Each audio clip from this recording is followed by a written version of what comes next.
Okay, maganda ho yung kwento mga kababayan ha. Nito pong si John Vic Remulla patungkol kay Harry Roque. Kasi naging magka-eskwela yata silang dalawa ni Harry Roque. O, pakinggan nyo ho. Dating-dati pa, dating-dati. Dating-dati pa daw. Oh, ha? Sabi po ni John Vic Remulla, may kwento patungkol po kay Herminio Harry Roque, mga kababayan. Pakinggan ho natin. Yes, Harry. Dating-dati pa, dating-dati pa. UP pa yan. Yes, UP. Nag-scuba diving pa sa kasabay ko yan eh. Kasabay kami. Ay, oo, scuba diving. Ayan, kasabay daw ni John Vic Remulla. Addictus Rex, shoutout sa iyo, boss. No, meron akong nakita na litrato ni Harry Roque, nakapang scuba diving, kasama po yung yung ano pangalan nun? Yung favorite na executive assistant niya. Nakalimutan ko na pangalan eh. Pero yung pogi, di ba? Sige nga, dyan sa comment section, pakitulungan akong alalahanin. O, manumbalik ko tayo, mga bossing. No? Ngayon, biglang wala na sa issue eh. Kasi si Roque na lang ho yung wanted. A.R. de la Serna. Nakita ko yun eh. Nakapang scuba diving si Roque at malaki yung ngiti niya habang nakatingin po doon sa doon sa kay Roque. No, kayo talaga kung ano-ano pinatype nyo dyan. Oh. So, ibig sabihin, itong kinukwento ni John Vic Remulla, talagang merong katotohanan. Tuloy po, Sir John Vic. Supa diving. Uy, ano supa diving? Pag si Roque na talaga, alam nyo mga bossing, pag si Roque na talaga ang ating topic, kung ano-ano mga pinagkukomento ninyo, merong si Shiro Kansaki, ang kinukomento lagi, supaan na. Oh, eto si Blue Diamond naman, ang komento, taga-inject. Oo nga, no? Hindi, may tama ka naman din dyan. Kasi nga, mas pinili ni Roque na makasama sa labas ng bansa itong si A.R. de la Serna kesa sa misis niya dahil ang dahilan daw po, meron daw siyang, ano tawag doon? Meron siyang diabetes, mga bossing. At syempre mga bossing, para po maging balanse ang level, no? Kailangan pong turukan si Roque. Wag kung ano-ano iniisip nyo, turukan. Sasabihin nyo, turukan sa wet packs, which is pwede. Hindi pwede naman talaga kapag kayong medyo malaki na po yung ituturok, mga bossing, pinapadaan na po yan sa wet packs. Pero hindi po doon sa butas ng wet packs yun pinapadaan. Doon po sa pinaka kalam na, ano ba tawag doon? Tumbong ba o kalam? Hindi. Doon sa pinaka malaman na parte ng wet packs. Kayo kung ano-ano. O, di ba?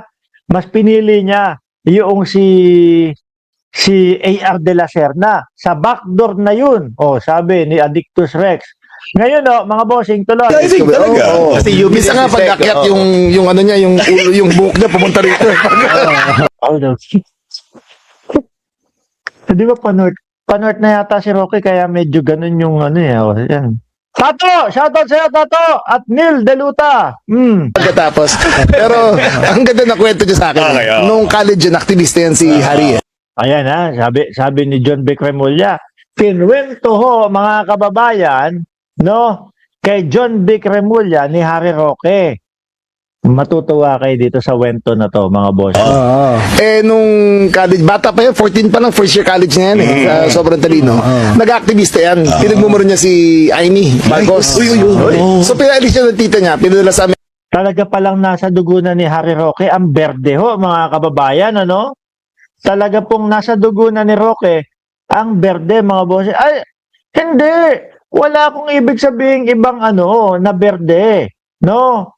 Berde kasi 'di ba, yun po ang kulay ng mga DDS at nila Amy Marcos. Berde ho, mga bossing. O, di ba?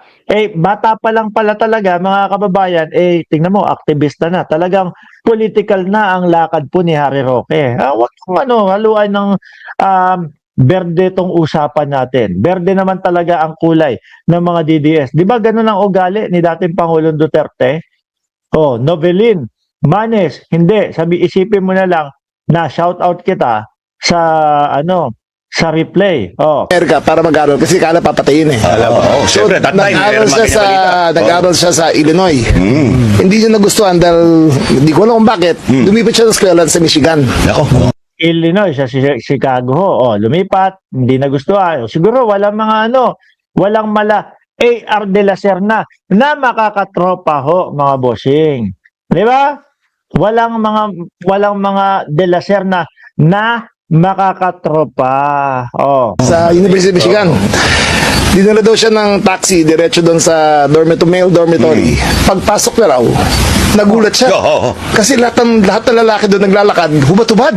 Ay, galing sa galing sa Naku po.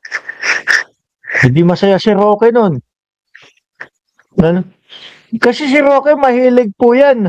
Ang hobby yata ni Harry Roque, mga bossing, magpa-topless ng kapwa lalaki. Kung maalala niyo po yung video nitong si Harry Roque at ni ano pangalan nun, nakalimutan ko na. No, pero nasa isang bangka sila. Sabi, tingnan natin kung mapapatopless natin si Ronnie Liang. Oh, di ba? Hindi tuwan-tuwa pala si Roque doon sa napuntahan niyang eskwelahan. Ano kaya nasabi ni Roque, mga bossing? Nung pagkakita niya ng mga hubot-hubad daw na mga lalaki. paliguan. Hindi kaya siya natuwa. Pagpasok, hubad-hubad. Karga-karga niya yung maleta niya. Bigla bumagsak, sabi niya, ay po. I'm home. Yun pala ang tipong mga eskwelahan, mga kababayan, nitong si Roque. Sabi ni Lemso, Guevara, no? Asan ba yun? Ang bilis naman ang comment nyo. Sec Cabral, maraming alam sa Ghost Project. Bakit di niya inilabas para malinis ang pagkatao niya? Ngayon, tigilan natin si Roque, mga kababayan. Kumbaga, paumpisa lang ho natin yan. No? Kayo naman, susundan nyo pa. Sabi ni Pads, Rogelio Sarion, ikaw ba naman, walang hotdog, mahina buhay niyan, ni Roque. Hindi, pagka nauwi naman si Harry Roque, mga bossing, maingay ho yung background. Ewan ko nga, kanina tahimik naman yan. Kung kailan nag-umpisa yung live natin, saka biglang nagsisigaw. Gising pa eh. Maingay ka daw, naririnig ka nila. Eto mga bossing, sabi ni isang kapunta to the moon, hello Mark, pakibati mga seniors ng Jovil 3, HOA, no, salamat. At sandali lang, bago ko makalimutan, mga kababayan, alam ko merong meron tayong special shout out ho dito no?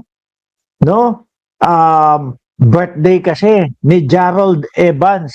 No, happy birthday kay Gerald Evans ng Ceresa Force family. Mabuhay ka hanggang gusto mo.